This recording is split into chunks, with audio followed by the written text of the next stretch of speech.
Gaza, Lebanon, Syria के ऊपर हमले के बाद इराक को धमकी इजराइल ने दी, जिसके बाद डर के साए में इराक आ गया है। इराक की गवर्नमेंट ने अपने सैनिकों को हुक्म दिया है कि कोई भी मिलिट्री गतिविधि मत करो, मूवमेंट मत करो, क्योंकि इजराइल बड़ा हमला हम पर कर सकता है।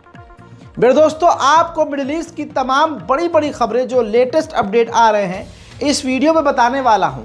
आखिर तक मेरे साथ बने रहिएगा और इस वीडियो को शेयर जरूर कीजिएगा। वहीं इराक के प्राइम मिनिस्टर ने इजराइल की निंदा भी की है कि यूएन में जिस तरह से उसने सीना चौड़ा करके हमारे ऊपर, किसी दूसरे देश के ऊपर हमला करने का जो इशारा किया है और हमला करने को बोला है, यह गलत है। एक तरफ ये हो रहा है, दूसरी तरफ इजराइल लेबनान को पूरी तरह से तबाह करने में लगा हुआ है। अभी हाल में ही, अभी कुछ ही घंटे पहले इजराइल ने लेबनान पर जो हमला किया, देखिए।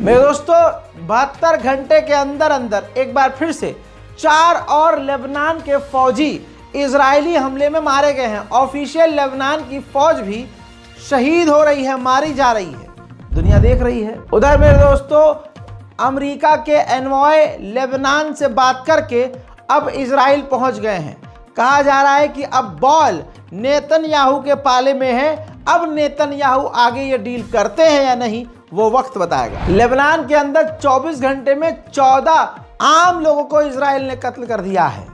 अब तक 3600 लेबनीज मारे जा चुके हैं। इजराइल के विदेश मंत्री ने फिर से दोहराया है कि हम जो भी डील लेबनान से करेंगे उसमें सबसे मेन चीज़ यही होगी कि हमें पूरी आज़ादी होगी कि हम जब चाहे, जहां चाहे लेबनान पर हमला कर सकेंगे। मेरे दोस्तों, हिजबुल्लाह के नए लीडर जो इस वक्त ईरान में मौजूद हैं, उन्होंने बयान जारी करके कहा है कि हमने इजराइल का प्रपोजल और डील के लिए रजामंदी जता दी है। लेकिन आपको बता दें कि बैरूत में जो इजराइल हमारे मुल्क पर हमला कर रहा है, उसका हमने बदला तेल अवीव पर हमला करके लिया है। हम बातचीत इजराइल से जारी रखेंगे और हमलों को भी जारी रखेंगे। मेरे दोस्तों, इसके बाद आपको बता दूं कि हिजबुल्लाह के दर्जनों ड्रोन दागे गए इजराइल पर, जिसमें कई इजराइल के इलाकों में ड्रोन्स जाकर गिरे, जिसमें इजराइल के अंदर भारी तबाही रिकॉर्ड हुई है।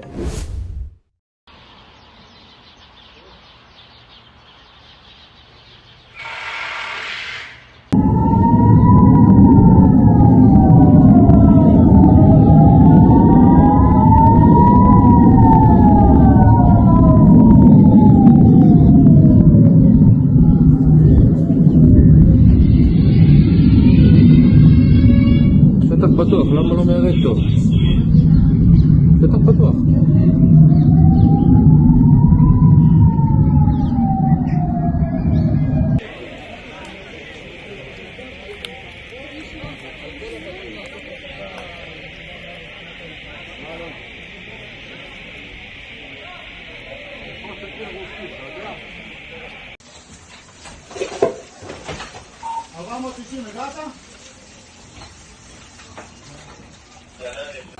נפלתי לפה בעכו.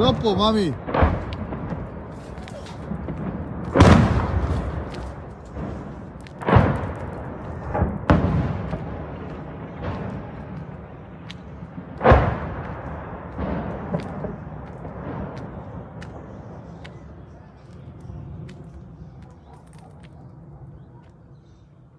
उधर लेबनान के अंदर इजराइल के आईडीएफ चीफ पहुंचे और उन्होंने वहां जाकर कहा कि हम लेबनान पर हमले को जारी रखेंगे और हिजबुल्लाह को मिटाते रहेंगे। वहीं मेरे दोस्तों, पिछले कुछ घंटों के अंदर लेबनान में इजराइल के 4 सैनिक मारे गए हैं। ये एक और सैनिक इजराइल का लेबनान के अंदर कत्ल कर दिया गया है। IRGC के पूर्व कमांडर ने कहा है कि अगर फिलिस्तीन खत्म हो गया तो दुश्मन यानी इजराइल फिलिस्तीन के बाद ईरान, सऊदी अरब और तुर्की के पीछे आएगा, यानी उसके बाद फिलिस्तीन के बाद इन तीनों देशों का नंबर होगा। साउदर्न ईरान के अंदर इजराइल ने अपने ऑपरेशन में 3 और आतंकवादियों को ढेर कर दिया है। इजराइल के न्यूज़ चैनल पर इजरायली ऑफिशियल कह रहे हैं कि हमें बिना रुके सीधा ईरान की न्यूक्लियर फैसिलिटी पर हमला करना चाहिए, क्योंकि हमें बर्दाश्त ही नहीं करना चाहिए कि ईरान के पास न्यूक्लियर हो। देखिए, אושוויץ וטרבלינקה מאחורינו. זה לא יקרה יותר. זה ששונאים אותנו בסדר, אבל אנחנו כל כך חשובים בכל מקום, שהמצב שבו קהילות שלמות, אוכלוסיות שלמות, ירצו להרוג אותנו, להשפיל אותנו, לגרש אותנו בשתיקה של המדינות, זה לא יקרה. זה לא יכול לקרות, אנחנו כבר נמצאים במאה ה-21, זה לא יקרה. וגם הקונספציה הזאת, אם אנחנו מחברים את הנקודות של מה שקורה לנו בחודשים האחרונים, אנחנו מבינים שאנחנו הולכים לכן, בהיבט הזה... मेरे दोस्तों, दोगलापन ये है कि यूएन के अंदर ह्यूमन राइट को लेकर यूएन के अंदर ईरान के खिलाफ कानून पारित हो गया है और माना गया है यूएन के अंदर कि ईरान ह्यूमन राइट का वायलेशन कर रहा है। यानी जो इजराइल 45 से 50 हज़ार आम लोगों का नरसंहार कर दे, वो ह्यूमन राइट का वायलेशन नहीं कर रहा है, ईरान कर रहा है। कहा जा रहा है कि ईरान के सुप्रीम लीडर ने लेबनान से वादा किया है $10 बिलियन की मदद का। उधर ईरान के हैकरों ने ऐसा काम कर दिया कि मूसाद तक पसीने अपने पोंछता हुआ नजर आ रहा है। खबर यह है कि एक इजरायली नेटवर्क SSV.net यानी SSV ब्लॉकचेन नेटवर्क को ईरान के हैकर्स ने हैक कर लिया। इस नेटवर्क को मूसाद कंट्रोल करता था। वहीं IAEA के चीफ ने कंफर्म किया है कि इजराइल ने ईरान की न्यूक्लियर साइट पर हमला नहीं किया है। वहीं मेरे दोस्तों, पाकिस्तान के अंदर हथियारों के एग्जीबिशन में ईरान अपने हथियार दिखा रहा है।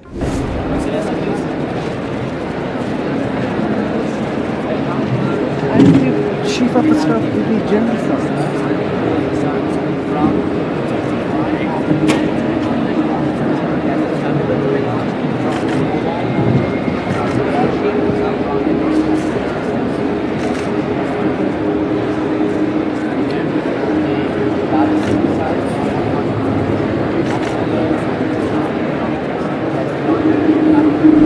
ईरान के राष्ट्रपति मसूद पेजेश्कियान ने ईसाइयों के सबसे बड़े धर्मगुरु पोप फ्रांसिस से रिक्वेस्ट की है कि आप अपने इन्फ्लुएंस का इस्तेमाल कीजिए और मिडिल ईस्ट में जंग को ख़त्म करवाने की कोशिश कीजिए। ईरान के नए राष्ट्रपति मसूद पेजेश्कियान ने कहा है कि ईरान की राजधानी तेहरान को बदलकर कोई और जगह को ईरान की राजधानी बनाया जाए। एक और फिलिस्तीनी जर्नलिस्ट, ये 2 हैं, दोनों साथी हैं, एक कैमरामैन है, एक उसका साथी है, इजराइल की बमबारी में गाजा में शहीद हो गए हैं। वहीं अगली तस्वीर देखिए, ये भी गाजा की है। फिलिस्तीनियों को गिराकर जमीन पर गिरफ्तार किया हुआ है इजराइल की सेना ने। मेरे दोस्तों, 3000 फ्रांसीसी लोग इजराइल आए हैं रहने के लिए, यानी 7 लाख यहूदी देश छोड़कर भाग गए और फ्रांस और विदेशी लोग इजराइल आकर बस रहे हैं। वाह! अमेरिकी नए सेनेटर जो ट्रंप के सेनेटर हैं, उन्होंने कहा कि बहुत जल्द हम कुर्सी पर बैठने वाले हैं, सरकार बहुत जल्द संभालने वाले हैं और हम हर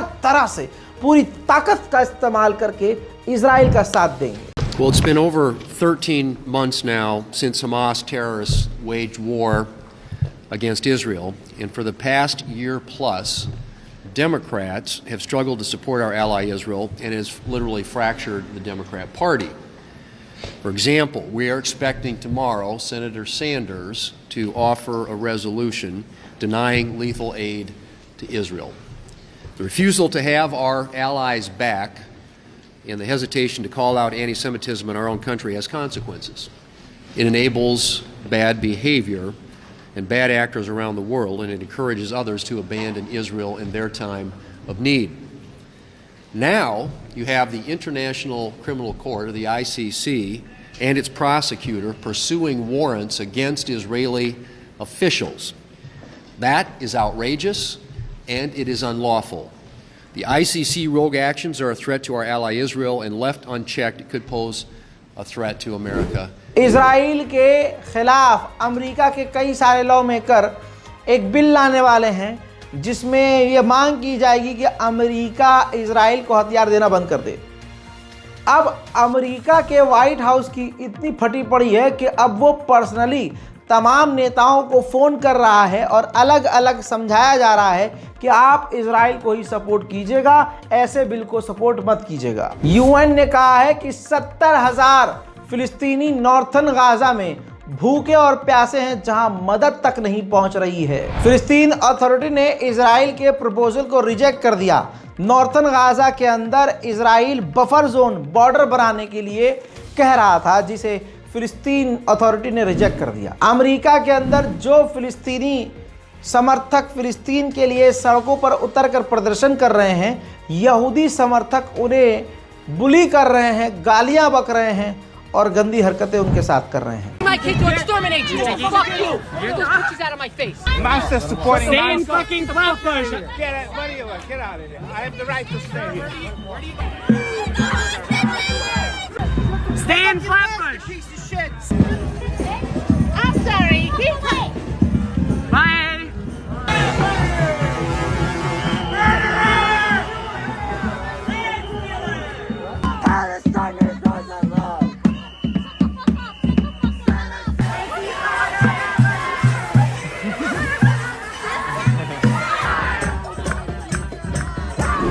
उधर गाजा ले चलूं तो गाजा के अंदर मकानों को तोड़कर जमीनों को समतल इजराइल कर रहा है।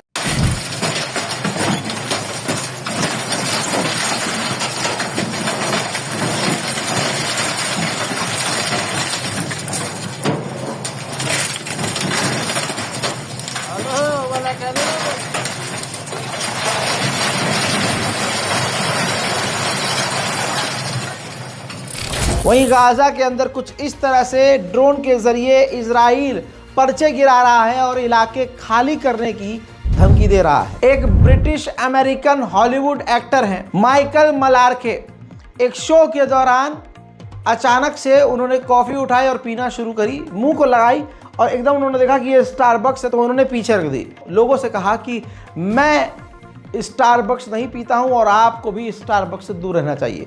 फिलिस्तीन के समर्थन में ये पूरा खेल हुआ है, देखिए।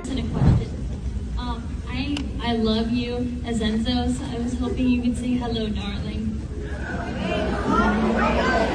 I'm sorry, I didn't realize that was Starbucks coffee. I do not drink Starbucks coffee. I boycott Starbucks and you all should too. बरतानिया में इस्लामोफोबिया बढ़ चुका है। इस वजह से हाल ये हो गया है कि बरतानिया में रहने वाला हर तीसरा मुसलमान बरतानिया छोड़ने के लिए सोच रहा है। उधर न्यूजीलैंड ने हिजबुल्लाह को आतंकी लिस्ट में डाल दिया है। उधर अमेरिका के अंदर फिलिस्तीनी समर्थक एक्टिविस्ट्स को गिरफ्तार अमेरिका की पुलिस कर रही है।